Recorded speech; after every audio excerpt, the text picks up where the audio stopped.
Hello, all you dreamers out there and you dreamettes. How are you doing? Today I'm talking about biases. Why are we so bloody biased? And why are we so easily distracted from the truth? I'll tell you all about it on the other side.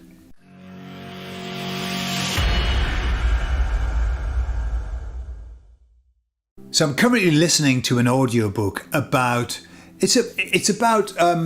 influence. Yeah, that's what the title of it is, how to influence people.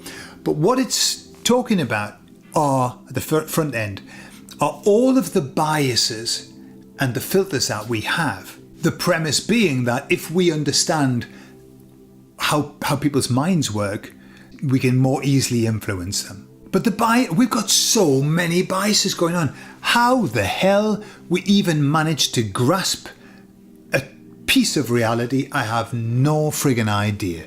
You know, we've got all kinds of stuff like the halo effect, which is like, it's an anchoring effect, which is if we like one thing, if somebody links other things to that thing that we like it all, without question. Yeah, I like that as well. Yeah, because it's linked to that.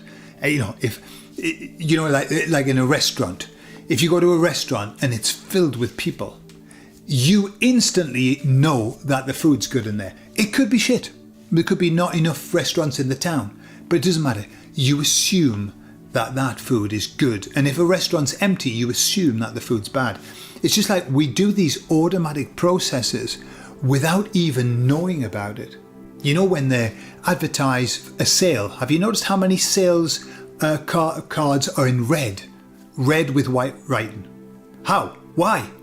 Because red gives us the sign of scarcity, of danger. This is over. And unconsciously, when we see a red sign, it makes us more motivated to buy that stuff than if it were blue or white or whatever.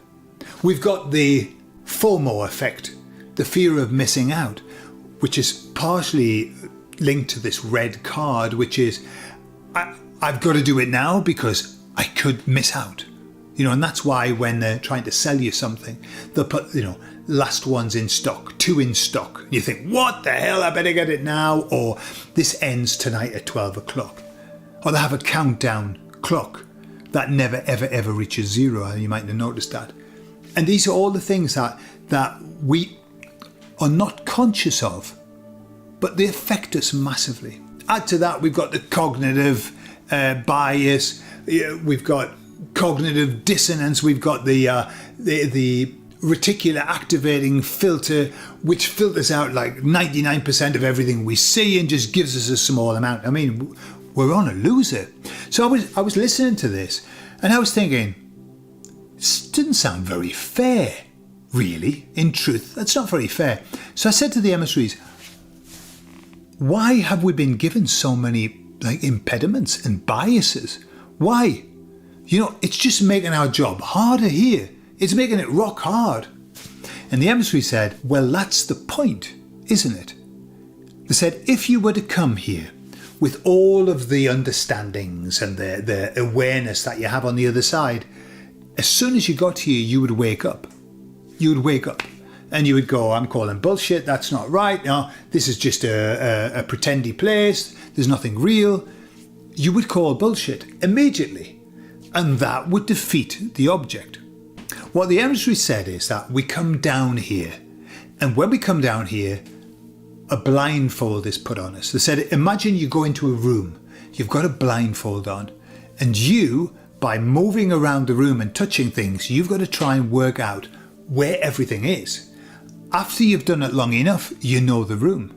And they said, once you understand the room, then it's almost as if the blindfold falls off because you know it. You know where everything is. They said that's the process that we have when we come here. We come here blinded. We are given on purpose all of these impediments. And our job is to get through life dropping these impediments, dropping them. They said, when you go into the ghost train, how many people have been in a ghost train? I have. And what's the key thing about the ghost train? The key thing is that it's very dark. it's dark. And you're going in and things are going, ooh, ah, wee. If they put the lights on, everything would look shit. Everything would look fake and like not frightening at all.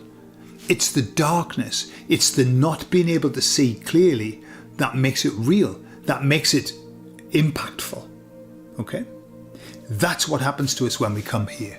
They said our journey through this life is to let the scales fall from our eyes and see properly and reach the end where we become aware of what is going on.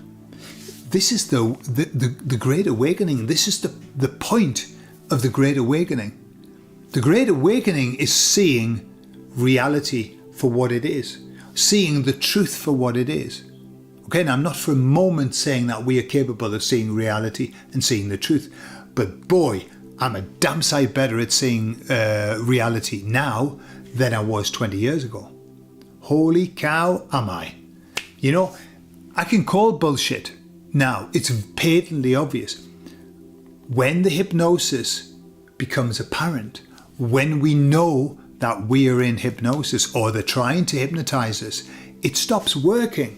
And we go, that's hypnosis, that's bullshit, that's propaganda. How many of you do that all the time? If you ever have the displeasure of having to watch some news program or something on the TV or a film even, like propaganda, oh my God, is she, oh, don't tell me they're lesbians, or don't tell me that he's gay, don't tell me, and don't tell me that that's a interracial couple. It's like all of the time you see propaganda and we call it out.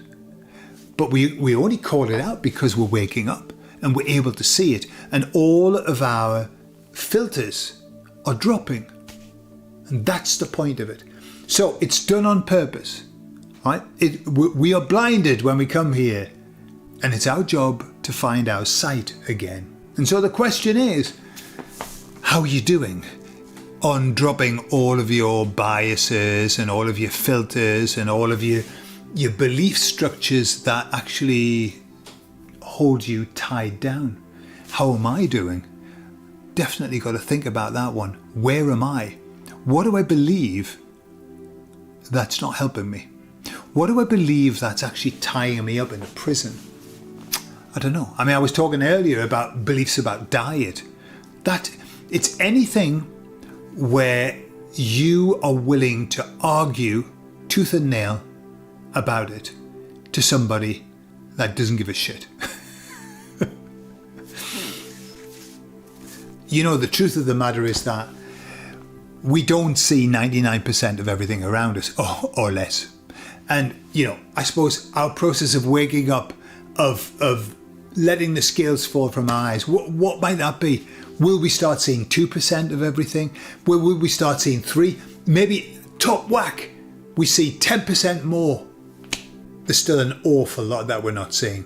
And so we shouldn't get too cocky. In fact, cockiness is not good. Pride comes before the fall. And I know that because I've fallen a lot of times because of my pride. They're saying, I know everything. I know everything. Don't tell me anymore. You don't need to tell me anymore because I know the lot. And then you discover through your studies that you know fuck all. And so I don't say that these days. When somebody gives me some new information, I listen because there might be something that's just going to open up a little bit more of my ability to perceive. Or not.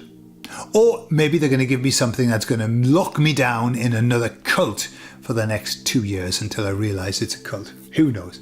There you are. So what do you think? Do you think that's fair that we're brought here and then a blindfold's put on us and we've got to work our way through it? Is that what this is? Is this what we signed up for? Who knows? I love you all and I'll speak to you all later. Bye-bye.